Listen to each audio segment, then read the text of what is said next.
معزز ناظرین، السلام علیکم ورحمۃ اللہ وبرکاتہ۔ بیان دنیا کی سیرت النبی سیریز کے اس 7ویں حصے میں آپ سب کا خیر مقدم ہے۔ آج ہم تاریخ اسلام کے ایک نہایت کٹھن، دردناک اور ایمان افروز دور پر روشنی ڈالیں گے۔ وہ ہے مسلمانوں کا مکمل بائیکاٹ اور شیب ابی طالب کا صبر آزما واقعہ۔ یہ وقت تھا جب مکہ کے سرداروں نے اسلام کی تیزی سے بڑھتی روشنی کو دیکھ کر سخت اضطراب محسوس کیا۔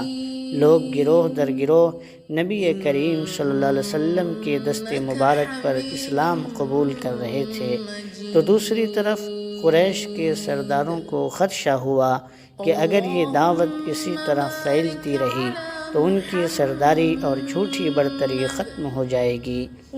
چنانچہ انہوں نے ظلم و جبر کا سہارا لیا۔ ایک ظالم